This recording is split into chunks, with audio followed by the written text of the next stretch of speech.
Hi, welcome to SGT University. I am Dr. GN Suma from Faculty of Dental Sciences.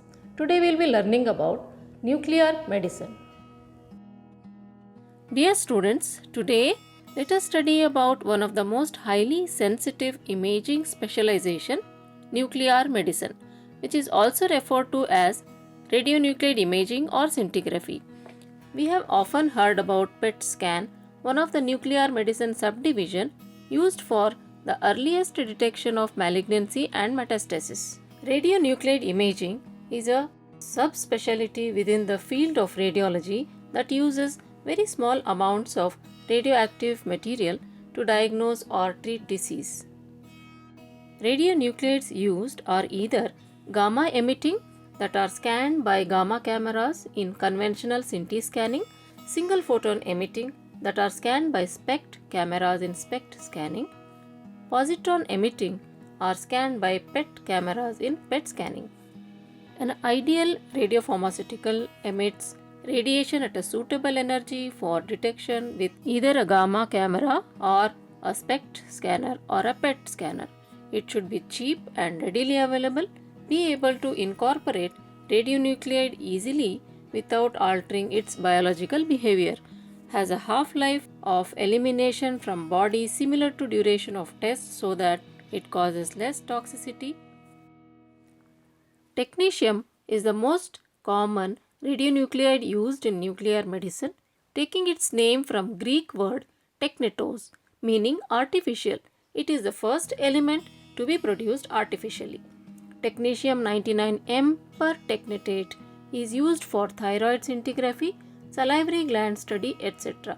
Technetium with other salts are used for cardiac ventriculography, GI bleeding study, esophageal transit, hepatobiliary study, white cell scintigraphy, diuresis renography, renal tract obstruction, static renal scintigraphy, brain tumors, respiratory systems. Technetium 99M colloid is used in liver study.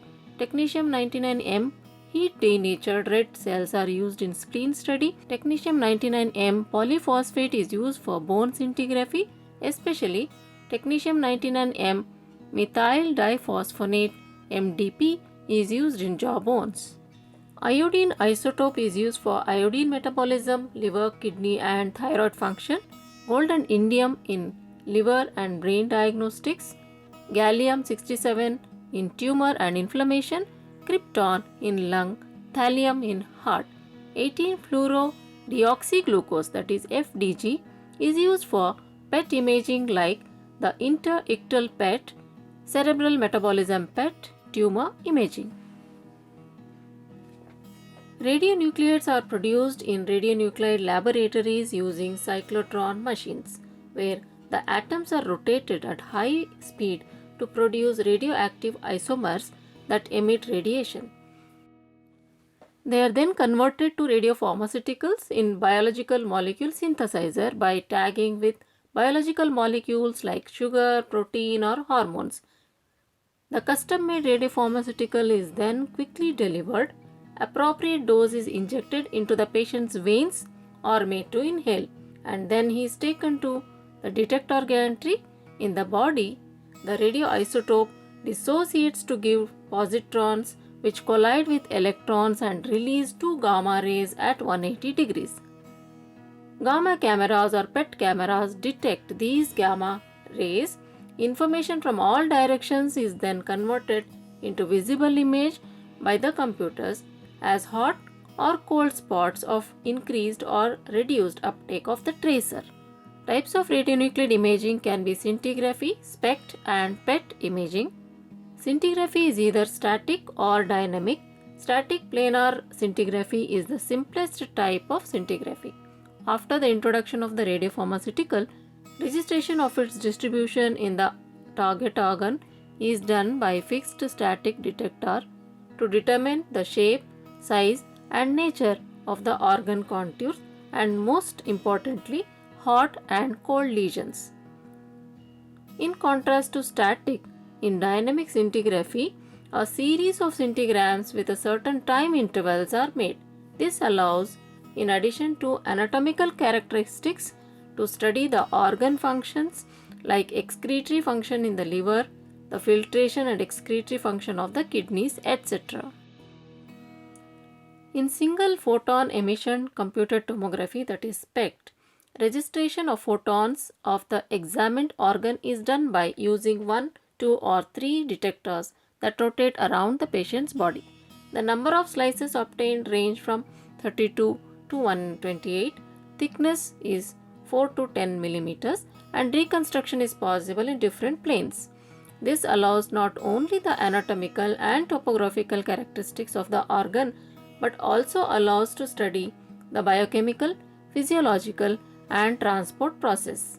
SPECT is used for the early diagnosis of vascular disorders of the brain like aneurysms, infarcts, pulmonary embolism, coronary artery disease.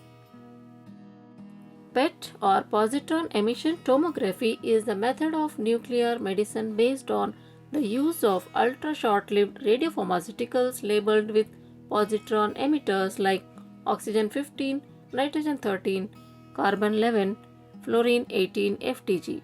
It provides high-resolution tomographic images of the biodistribution of the radiopharmaceutical in vivo. Sensitivity of the method is fantastic. PET enables the study of functional changes and at the level of molecular changes, such as glucose metabolism, oxygen utilization, assessment of blood flow and perfusion assessments.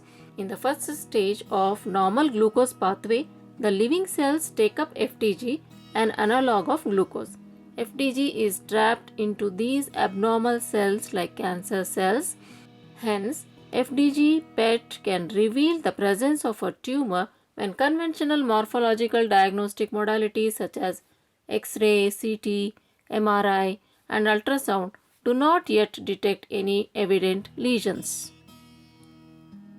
Fluorine 18 sodium fluoride is used in osteoblastic bone tumors, whereas fluorine 18 FDG PET is superior in osteolytic bone tumors. Radionuclide imaging is useful in fibroosseous lesions like Paget's disease, monostotic fibrous dysplasia, polyostotic fibrous dysplasia, periapical cemental dysplasia, ossifying fibroma. In inflammatory processes like osteomyelitis, osteoradionecrosis, condensing osteitis, Gary's osteomyelitis. In multiple lesions like hyperparathyroidism, multiple myeloma, Gardner syndrome, multiple metastasis, skeletal reticulosis.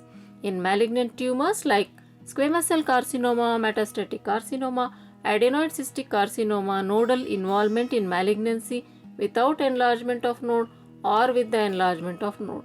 In TMJ, in condylar hyperplasia and degenerative diseases of TM joint.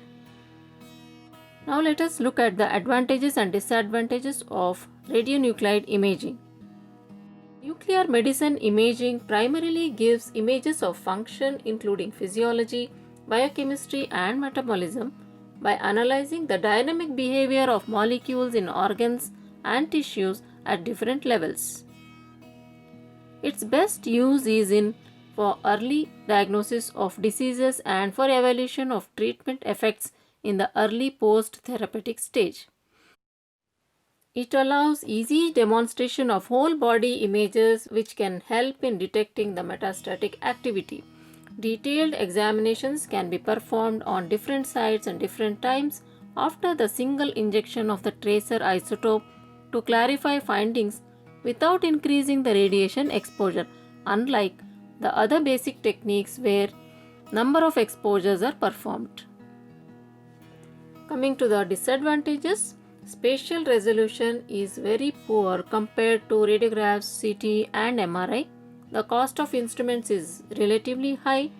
The cost of each examination also depends on the cost of radiopharmaceuticals used and the capability of the scanner. Patients are exposed to ionizing radiation from the radioisotopes.